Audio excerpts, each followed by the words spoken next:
السلام عليكم. النهاردة إن شاء الله هنعمل مع بعض طبق فول ينفع للسحور وينفع للفطار كمان. هيفوتكم كتير لو ما جربتوش الطبق ده. وتعالوا قبل ما نبدأ الطريقة نشوف طبق الفول اللي هنعمله مع بعض النهاردة. شايفين الجمال ده؟ طبعا بالبكاكين الفلاحي، العيش ده اللي هو البكاكين الفلاحي او الكماج اللي عملناه مع بعض قبل كده. هسيب لكم اللينك بتاعه في اول تعليق مثبت. دلوقتي بقى يلا نسمي الله ونصلي على الرسول ونبدأ الطريقة. هجيب فلفل ألوان، واحدة حمراء وواحدة خضراء، وهقطعهم مكعبات صغيرة جدا، وأربع فصوص توم وهفرمهم بالسكينة،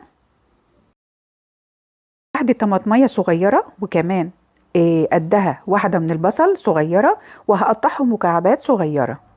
جهزنا كل المكونات. تعالوا بقى نبدأ الطبق بتاعنا.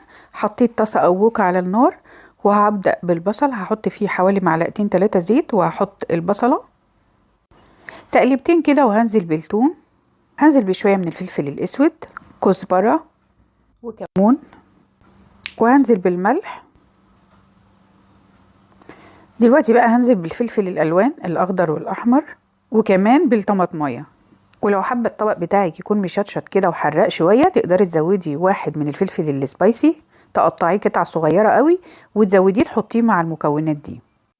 هسيبها بقى حوالي 3 دقايق كده، كل المكونات دي تتسبك كده مع بعض وتبقى باللون الجميل اللي احنا شايفينه ده. ساعتها بقى هنزل بطبق الفول، وهنزل كمان بشوية مية، حوالي نص كوباية مية، وهسيبهم يغلي غلوتين على النار. وكده طبق الفول خلص معايا. هكون بقى مدوبة شوية طحينة بشوية مية، وعليهم ملح وفلفل وكمون، وهحط كده على الطبق من فوق ازينه، وكمان عصرة ليمون، والطبق خلص معايا. احلى طبق فطار، احلى طبق فول للفطار او السحور. جميل جدا، مش هتقدري تستغني عنه. جربيه، ولو عجبك الفيديو حطي لايك. لو اول مرة تشوفي قناتي ادخلي اعملي اشتراك او سبسكرايب مع سفرة ايدي. سلام عليكم، واشوفكم في فيديو جديد ان شاء الله.